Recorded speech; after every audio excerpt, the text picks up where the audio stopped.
We know that Google is tracking us. We agree to it when we set up our phones. So we wanted to figure out what exactly Google is learning about us throughout the day. So here's what we're going to do. We have two identical phones. The only difference between these two phones is this one is in airplane mode. Both of the phones lack a SIM card, and they haven't been set up to access any Wi-Fi networks. So for all intents and purposes, these phones have no connection to a data network. We're going to keep them with us throughout the day. And while I travel around DC, we're going to figure out just what Google is finding out about me. Our first stop, Sim's convenience store, just outside our Fox bureau, for a quick coffee. From there, we took a walk to the Capitol and took a quick walk around the Senate office buildings, and then decided to hop in a car and head around town. Hello. We're going to the Children's Hospital, please. To run our test, we had to do more than walk the block, so we took a tour around our nation's capital. First, due north to the Children's National Medical Center Hospital, then west to St. Albans School and the National Cathedral. Our tour around town was a 14-mile journey that lasted more than an hour. The entire time, the phones had no access to the internet. Oh my goodness. Not a Wi-Fi connection and not any cellular data service.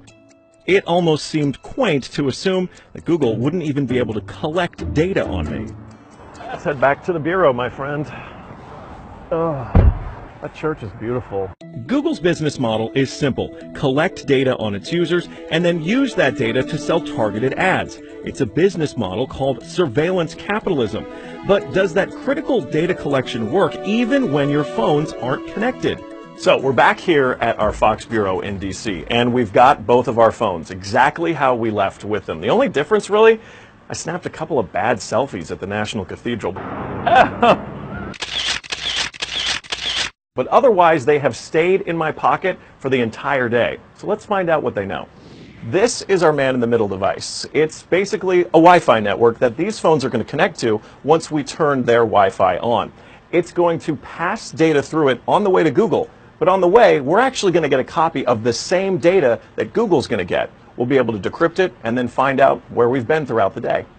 Within minutes, the numbers rolled in. The phone that wasn't on airplane mode registered more than 100 locations, 130 activities, and even 152 barometric readings. As soon as it hooked up to our Wi-Fi, it transmitted 300 kilobytes of data straight to Google. The phone even logged our exact locations, tracking us all around town, the Capitol, the hospital, the school, and the cathedral. Now you may notice what's missing here is the exact route that we took, but it got that data too. It knows when I got out of the car. The metadata has a time log down to the very second, tracking everything when they think that you're walking, riding, and yes, even getting out of the car. Okay, so you're thinking, this isn't a big deal, I'll just put my phone in airplane mode. Yeah, we thought of that too. This is the other phone that we had with us that no SIM card also remained in airplane mode the entire time. Let's see what kind of data it captured. The phone with airplane mode activated actually logged more locations and activities than the other phone, and it also transferred hundreds of kilobytes of data to Google as soon as it was activated. The only thing that's missing from this map is our stop at the Children's Hospital, but it still knows we were there. There it is. Exiting vehicle, 100% accuracy. Through complicated user agreements and free software, Google gets users to sign away their privacy for nothing. They're even following you in the places that most people would expect total privacy: government buildings, a children's hospital, a private school, a church. Every move you make, every step you take, Google is watching you.